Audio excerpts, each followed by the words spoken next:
Wigeze wibaza na rimwe ko kugenda utambaye inkweto bishobora kugirira akamaro ubwonko bwawe?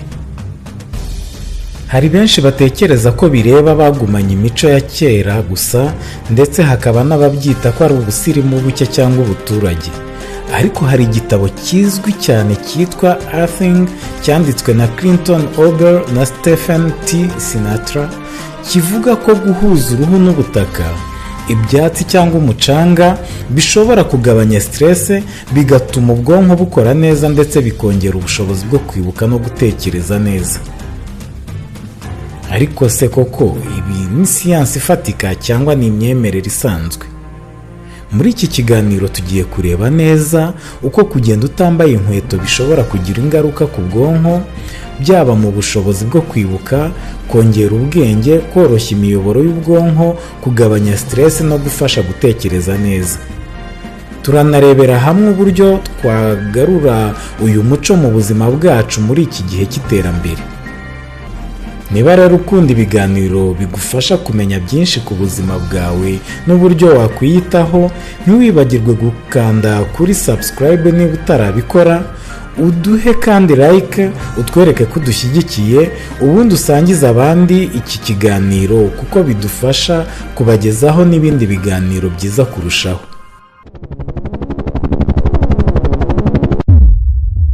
Iyi ni channel ikugezaho amakuru yizewe y'ubushakashatsi ku buzima bwiza mu magambo yoroshye kandi asobanutse.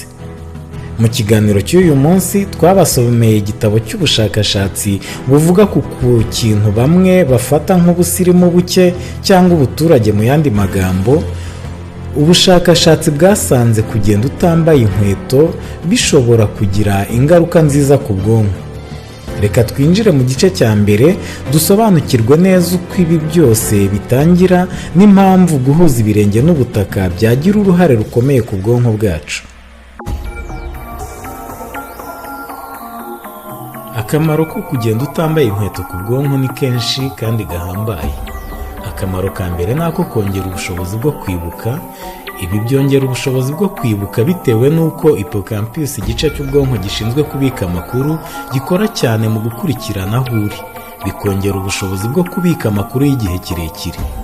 Kugenda utambaye inkweto bifasha iki gice cy'ubwonko gishinzwe kwiga, kubika no kwibuka, cyane cyane kwibuka ibintu bishya nk'aho umuntu aherereye ndetse n'ibindi.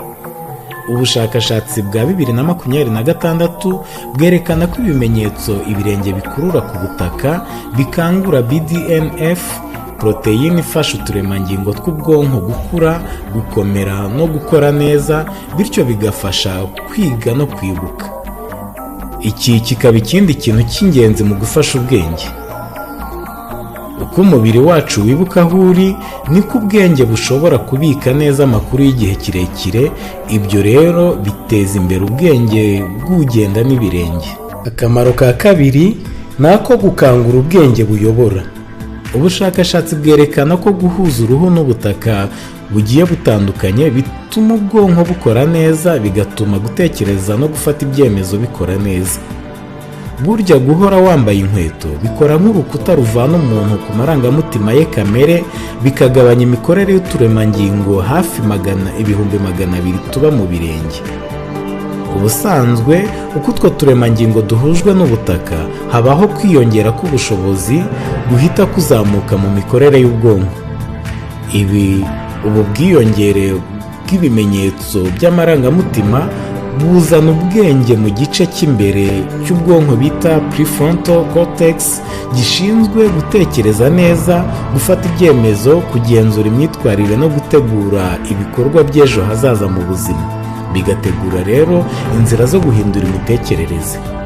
Akamaro ka gatatu ni ako gusukura imiyoboro y'ubwonko, kuko kugenda utambaye inkweto bishobora gufasha ubwonko bwacu gukora neza binyuze mu kongera ubushobozi bw'ubwonko no guhindura no kunoza imiyoboro y'uturemangingo twabwo. Iyo ibirenge bihura n'ubutaka, uturemangingo two mu birenge twohereza ibimenyetso bishya mu bwonko, birimo kumenya umuvuduko, kumenya imiterere no gukomera by'ubwo butaka bwaho urimo gukandagira. Ibi bituma ubwonko bukora icyo bita synaptic pruning, aho bukuramo imiyoboro idakenewe bugasigaza ikomeye kandi ikoreshwa neza. Ibyo bigafasha gutekereza neza, gukemura ibibazo no guhanga udushya. Muri make, kugenda utambaye inkweto bishobora gufasha ubwonko kwisukura, kongera gukomera no gukora neza. Akamaro ka kane ni ako kugabanya stress. Guhuza ibirenge n'ubutaka bigabanya imyunyungugu itera stress, ikanazamura umusemburo wa cortisol mu maraso. Mu biganiro byabanje twabonye ko umusemburo wa cortisol ari umusemburo wereka umubiri ko uhuye n'ikibazo, ukaba rero umusemburo wongera stress. Kugenda mu mijyi y'ubu aho usanga umuvuduko mwinshi n'umuvundo mwinshi w'abantu bituma ubwonko bujya mu buryo bwa fight or flight cyangwa uburyo bw'ubwoba bwo kwirwanaho, mu gihe kugenda utambaye inkweto byo rero bitera icyo bita rest and digest, ukajya mu buryo bwo kuruhuka no kongera imbaraga z'umubiri, bigatuma umubiri wumva ituze. Uko kugabanuka kwa wa musemburo wa cortisol rero bituma ubwenge bwinjira mu buryo bwo kwihugura no guhindura imiyoboro y'ubwonko, bityo bikamara na stress. Akamaro ka gatanu ni ako kongera umucyo mu bwonko. Kugenda utambaye inkweto biguha ubushobozi bwo kumva no kwibuka neza ibikuzengurutse. Muri make, uko kugenda uhuza ibirenge n'ubutaka bituma ubwonko busubira mu murongo, bukiyubaka kandi bugakora neza kurushaho. Ibi byose bigahuzwa n'imyitwarire y'abakurambere, aho byabafashije ubwonko bwabo gukomeza butera imbere, bukamenya guhanga no gukemura ibibazo by'ubuzima, tukaba n'ubu natwe ari byo tukigenderaho. Nyuma yo kumenya inyungu twakura mu kugendesha ibirenge, noneho reka turebere hamwe uko byahuzwa n'ubuzima turimo bw'iterambere. Ariko mbere y'uko tuhagera, niba wifuza ko abantu benshi bamenya aya makuru, kanda like kuri iyi video kandi unayisangize abawe n'inshuti zawe, bityo ugufashije undi muntu kumenya ikintu cyafasha ubuzima bwe. Mu buzima bw'ubu bw'iterambere, aho abantu benshi bamara amasaha menshi bicaye imbere ya za mudasobwa cyangwa za telefone, abahanga mu bya siyansi bagaragaza ko ari ingenzi kongera ibikorwa by'umubiri bifasha ubwonko. Kugenda utambaye inkweto bishobora kuba imwe mu nzira zoroshye zo kubigeraho.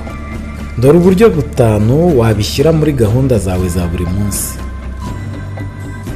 Uburyo bwa mbere ni ukubishyira muri gahunda ya buri munsi. Mu buzima bw'iterambere, aho abantu benshi bagenda bambaye inkweto igihe cyose, wowe ushobora gushaka iminota 10 ku munsi ugenda utambaye inkweto mu busitani, mu byatsi cyangwa ku mucanga. Ibi ukabikora nk'igihe gihoraho cyo kuruhura ubwonko nyuma y'akazi cyangwa amasomo. Uburyo bwa kabiri byaba kubihuza n'imyitozo ngororamubiri. Abahanga mu by'imyitozo bavuga ko hari imyitozo ishobora gukorwa utambaye inkweto, nko kugenda buhoro mu byatsi, stretching y'amaguru, yoga cyangwa meditation. Ibi byose bifasha amaguru, imitsi n'ubwonko gukora neza kandi bigakorera icyarimwe. Uburyo bwa gatatu ni ukubikoresha mu gihe cyo kugabanya stress. Mu buzima bw'iterambere burimo akazi kenshi n'imihangayiko, umuntu ashobora kubikoresha nk'igihe cyo kuruhura ubwonko. Urugero, ukaba wafata nk'iminota mike yo kugenda utambaye inkweto muri parike cyangwa mu busitani nyuma y'akazi cyangwa mu gitondo. Mu buryo bwa kane, haza guhitamo ahantu hizewe mu mujyi. Kubera iterambere mu mijyi y'ubu, si ahantu hose umuntu yakorera uyu mwitozo. Ni byiza rero guhitamo udushyamba tw'ibiti, ibyatsi byo mu busitani cyangwa umucanga wo ku nkombe z'amazi, kuko aha niho hatuma uyu mwitozo ukorwa neza utarinze kwangiza amaguru. Uburyo bwa gatanu ni ugukoresha uburyo buhuza kamere n'ikoranabuhanga. Mu buzima bw'iterambere, abantu bashobora gukoresha application cyangwa apps zo gukurikirana imyitozo bita step counter, bagashyiraho igihe cya nature walk cyangwa gutembera muri nature muri gahunda yabo ya fitness.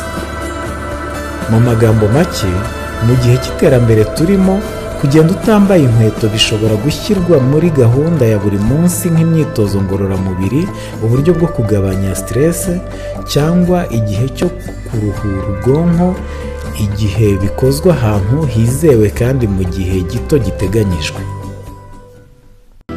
Niba rero iki kiganiro cyagutunguye cyangwa hari ikintu gishya wize, andika muri comment ijambo uti ntabwo ari ubuturage, kandi ntiwibagirwe kuduha like no gusangiza iyi video inshuti zawe.